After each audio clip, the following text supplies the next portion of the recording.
తెలంగాణ రాష్ట్రం ఆవిర్భావం అయిన తర్వాత కూడా 12 ఏళ్ళు అవుతున్నది. ఇంకా తెలంగాణలో పాలన ఆంధ్ర పెట్టుబడిదారీ వర్గాలు ఆంధ్ర పాలకుల చేతుల్లోనే ఉన్నది అన్నట్టుగా ఈ మధ్య కాలంలో చాలా ఉదంతాలు మనకు కనబడ్డాయి. నిన్న ప్రొఫెసర్ నాగేశ్వర్ గారి ఇంటికాడ అతను అరెస్ట్ చేస్తామని చెప్పి ఆంధ్ర నుంచి పోలీసు వాళ్ళు వచ్చిండ్రు అని చెప్పి తెలంగాణ పోలీసులు పోయి వాళ్ళే అరెస్ట్ చేస్తారు అని చెప్పి కాపాడేందుకు మేము వచ్చినామని చెప్పని ఆడ అంటున్నారు. ఇప్పుడు ఇక్కడ కూడా పోలీసు వాళ్ళు వచ్చారు, పోలీసు వాళ్ళు వచ్చి ఇక్కడ కూడా కూర్చున్నారు. ఎవరైనా మరి వాళ్ళ తనని అరెస్ట్ చేసేందుకు వచ్చారా, బయట వాళ్ళు బయట రాష్ట్రంకి వెళ్ళి ఇంత ఈజీగా మొత్తం బార్డర్ దాటి వచ్చి ఇక్కడికి వచ్చి ఇక్కడ మన ప్రాంతంలో ఉన్నటువంటి ఒక మేధావిని పట్టుకొని పోతారు అని అంటే వాళ్ళకి మరి ఇంటెలిజెన్స్ ఏం చేస్తుందో వీళ్ళ నెట్వర్క్ ఏం చేస్తుందో మాకైతే అర్థమైతలేదు. కానీ ఇది తెలంగాణ సమాజానికి ఈవెన్ ఆంధ్ర ప్రజలకు కూడా అసలు ఏంది, తన అన్నది ఏంటిది, వాస్తవాలు ఏంటి, తెలంగాణ ప్రజల లోపట, తెలంగాణ మేధావుల లోపట, తెలంగాణ రచయితల లోపట, తెలంగాణ కవుల లోపట, సామాన్యమైన ప్రజల లోపట, తెలంగాణ యువతరం లోపట అసలు ఎందుకు ఈ ఘర్షణ జరుగుతున్నది. ఎప్పుడు ఎవరు ఏది మాట్లాడినా మేము విగ్రహాల గురించి మాట్లాడితే, బాలసుబ్రహ్మణ్యం విగ్రహం గురించి మాట్లాడితే అమ్మనా బూతులు, ఒక్కటి కాదు రెండు కాదు, మరి వాళ్ళ సంస్కారం ఏందో నాకు తెలుస్తలేదు. ఈ రాజకీయ పార్టీలు పెట్టిపిస్తుండ్రా లేకపోతే సామాన్యమైన జనం పెడుతున్నా తెలుస్తలేదు. అమ్మనా బూతులు అంటే మేము అడిగిన దానికి ప్రశ్నించేదానికి జవాబులు చెప్పకుండా ఎందుకు బాలసుబ్రహ్మణ్యం విగ్రహం ఇక్కడ ఎందుకు వద్దంటున్నాం అనే దానికి కారణాలు చెప్పినాం మేము. ఇలా రేపు ఎన్టీ రామారావు విగ్రహం పెడుతున్నారు, ఇక్కడ మైత్రివనం దగ్గర ఎన్టీ రామారావు విగ్రహం పెడుతున్నారు. తీసుకొచ్చిన రాత్రి మామూలుగా కాదు, పటాకలు పేద ధూమ్ధామ్ చేసిర్రు, రాకెట్లు కొట్టిర్రు, పటాకలు కొట్టిర్రు, పెద్ద సౌండ్లు సప్పుర్లతోటి. మైత్రివనం అది కూడా బిజీ ఉండే సెంటర్ దగ్గర ఇంత ఉత్సవాలు చేసుకుంటా ఎన్టీ రామారావు విగ్రహాలు ఇక్కడ ఎందుకు పెట్టాలి, మేము ఎందుకు వద్దంటున్నాం అనేది కారణాలు చెప్తే కూడా ఒక కిరాయి గొంతుకు ఇక్కడ ఎందుకు పట్టాభిషేకం చేయాలని చెప్పని మేము ప్రశ్నిస్తే దాన్ని అసలు మీకు బతకరాదురా, మీకు అన్నం తినరాదురా, మీకు వ్యవసాయం నేర్పించింది మేమే, మీకు బట్టలు దొరుకుచుడు మేమే, ఇట్లా ఘోరంగా నీచంగా హీనంగా అంతకుముందు సినిమాలలో ఉండేది ఇప్పుడు బహిరంగంగా సెల్ ఫోన్లల్లో వాళ్ళ భాష, వాళ్ళ సంస్కృతి, వాళ్ళ సాంప్రదాయాలు, వాళ్ళ పద్ధతులు ఎట్లున్నాయో ఈ సెల్ ఫోన్లలో మొత్తం వాళ్ళు ప్రదర్శిస్తున్నారు. వాళ్ళ లోపల ఉన్నటువంటి బూతు పాండిత్యాన్ని ప్రదర్శిస్తున్నారు వాళ్ళు.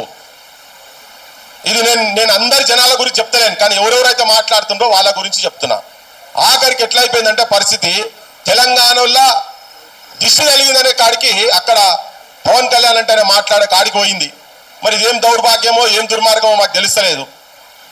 అసలు ఏంది దాన్ని అంటే ఒక చర్చ జరగాలి ఇక్కడ తెలంగాణ ప్రజల దగ్గర, ఆంధ్ర ప్రజల లోపల కూడా. రాజకీయ నాయకులు ఇక్కడోళ్ళు అక్కడోళ్ళు అందరూ ములాఖాత్ అయి ఉన్నారు. దీంట్లో పెద్ద నేనేదో పెద్ద తొవి చెప్తలేనిది, అందరికీ తెలిసిన విషయమే ఇది. కాకపోతే మేము ఎందుకు మా సంస్కృతి మీద, మా సాంప్రదాయాల మీద ఎందుకు దాడి జరుగుతున్నది. ఇలా మేము అన్నాం, ఇక్కడ ప్రభాకర్ రెడ్డి విగ్రహం పెట్టండి, ముఖ్యమంత్రి రేవంత్ రెడ్డికి చెప్పినాము, ఒక ప్రభాకర్ రెడ్డి గారి విగ్రహం పెట్టండి, ఒక పైడి జయరాజ్ గారి విగ్రహం పెట్టండి, లేకపోతే సుక్క సత్య గారి విగ్రహం పెట్టండి, లేదు సినారాయణ రెడ్డి విగ్రహం పెట్టండి. ఇట్లా చాలా మంది ఉన్నారు, దాశరథి రంగాచార్య ఉన్నారు. ఇట్లా అంటే చెప్పుకుంటూ పోతే పేర్లు చాలా ఉన్నాయి. పోనీ ఒక ముఖ్యమంత్రి, మాజీ ముఖ్యమంత్రి అనే కనుక అనేది ఉంటే ఆయన చాలా బొచ్చడు వచ్చినాయి. ఇక్కడ ఆల్రెడీ గల్లీ గల్లీకి విగ్రహం ఉండనే ఉన్నది. ఇక్కడ ఆల్రెడీ ఎన్టీఆర్ ఘాట్ కూడా ఉన్నది, 4 ఎకరాలు 5 ఎకరాలలో ఉన్నది ఆల్రెడీ. ఇప్పుడు మేము కూడా ఏంటంటే మేము కూడా ఆలోచించాల్సి వస్తుంది. మీరు ఇంత అతి చేస్తే నేనే చెప్తున్నా, క్రాంతి దళకెళ్ళి మేము కూడా రేపు తెలంగాణ ప్రజల తరఫుకెళ్ళి అవసరమైతే మరి ఇక్కడ దిగి మొత్తం తొవ్వి రేపు మా ప్రభుత్వాలు వచ్చినాడు తీసుకుపోయి మీరు అక్కడ ప్రకాశం బ్యారేజ్ కాడ పెట్టుకుంటారా మరి మేము అవి కూడా తీసి పంపించాల్సిన పరిస్థితి ఏర్పడుతుందని చెప్పదలుచుకున్నాం.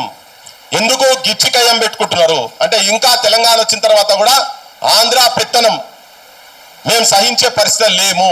బాలసుబ్రహ్మణ్యం తెలంగాణ జయ జయ తెలంగాణ పాట పాడను అన్నాడు. ఆయన ఒక కమర్షియల్ ఆర్టిస్ట్. ఇక్కడ తెలంగాణ సమాజం గురించి, ఇక్కడ జీవితం గురించి, ఇక్కడ ప్రజల గురించి ప్రాణత్యాగాలు చేసిన వాళ్ళు, ప్రజా సాహిత్యం రాసినటువంటి వాళ్ళు ఎంతో మంది పుట్టినటువంటి గడ్డ, ఎంతో మందికి పురుడు పోసుకున్నటువంటి గడ్డ. ఈడ వాళ్ళే కావాలి మాకు మొదటి వరుసలు అని చెప్పినాం. అప్పుడు కూడా అమ్మనా బూతులే, అడ్డగోలుగా బూతులు. ఇక మామూలు కాదు, నేను చెప్పలేను, నేను ఈ మైకుల ముంగడ చెప్పలేను. అంత ఘోరంగా ఘోరాతి ఘోరమైనటువంటి బూతులు మాట్లాడు. ఇయ్యాల నాగేశ్వర్ సారు తనకున్నటువంటి ఒక రిలయబుల్ సోర్సెస్ నుంచి తనకున్నటువంటి తను ఎప్పటి నుంచో జర్నలిజంలో ఉన్నాడు, యూనివర్సిటీలో ఒక ప్రొఫెసరు. ఇలా ప్రపంచం మొత్తం మన ప్రాంతం వాళ్ళు ప్రపంచ స్థాయి మీద మాట్లాడగలిగినటువంటి ఒక వ్యక్తి అక్కడ ఉన్నాడు. ఇవాళ ఇక్కడ పాశం యాదవ్ గారు ఉన్నారు, తర్వాత వినాయక్ రెడ్డి సార్ ఉన్నారు, ఇట్లా చాలా మంది ఇప్పుడు వస్తున్నారు, మానవ శ్రీధర్ గారు కూడా వస్తున్నారు. ఇటువంటి వాళ్ళందరూ ప్రపంచ జ్ఞానం ఉన్నటువంటి వాళ్ళ మాటలను వాళ్ళు మాట్లాడితే కూడా ఒక సమాచారం ఒకటేదో తనకు తెలిసిన సమాచారాన్ని చెప్తే, జగన్ విషయంలో ఏదో సమాచారం చెప్తే ఇక ఆయన మీద కేసులట. ఈ కేసుల కథ ఏంది? భూతు పురాణం మొత్తం. అరే నువ్వోనివిరా, మా ఆంధ్ర రాజకీయాల గురించి మాట్లాడేందుకు నువ్వోనివిరా అని చాలా ఘోరంగా చాలా హీనంగా నువ్వోనివిరా అని మాట్లాడొద్దా? అది రాజ్యాంగంకెళ్ళి అవతలున్నదా? మనం ఏమైనా మాట్లాడితే వేరే తిరగబోతుంది. ఇక మేమన్నా మరి నీకేం పడరా నాయనా, నీకు ఇక్కడ శనివారం ఆదివారాలు చంద్రబాబు అంటోనికి ఇక్కడ ఎందుకు పని, వీడికి ఎందుకు వస్తున్నారు, పవన్ కళ్యాణ్కి ఇక్కడేం పని అని చెప్పని.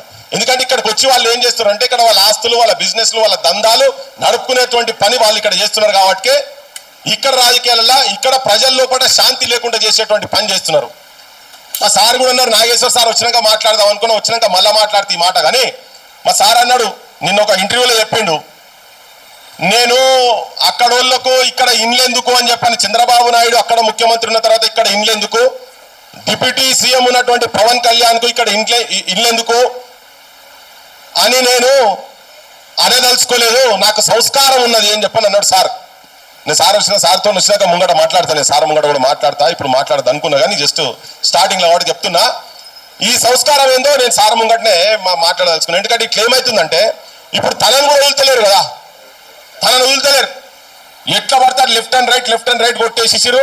లాస్ట్కి సార్ ఏం చేసిందంటే విడ్రా చేసుకునే కాడు దాకా తీసుకుపోయినరు. అంటే ఏ ఒత్తిడులు జరిగినాయి తన మీద. కానీ తెలంగాణ సమాజానికి కూడా ఇది తెలియాల్సిన అవసరం ఉంది. తెలంగాణ సమాజం కాదు, మేధావులను ప్రజాపక్షంలో ఉన్నటువంటి వాళ్ళందరూ కూడా గౌరవింపదగ్గేటువంటి వ్యక్తులకే ఈ తిట్ల పురాణాలు, ఈ బెదిరింపులు, పోలీసు కేసులు, ఇండ్ల ముంగట పోలీసుల ప్రహారాలు ఇటువంటి ఉండు అనేది తెలంగాణ ప్రాంతంలో, అది తెలంగాణ రాష్ట్రం వచ్చిన తర్వాత జరుగుడు అనే దాని మీదనే ఇవాళ ఈ చర్చ తెలంగాణ సమాజానికి, మొత్తం సమాజానికి, ఆంధ్రప్రదేశ్లో కూడా జనం ఆలోచించాలి దీని మీద అనే ఉద్దేశంతో ఇవాళ ఈ అంశాల మీద మాట్లాడటానికే వెంటనే రౌండ్ టేబుల్ పెట్టినాం.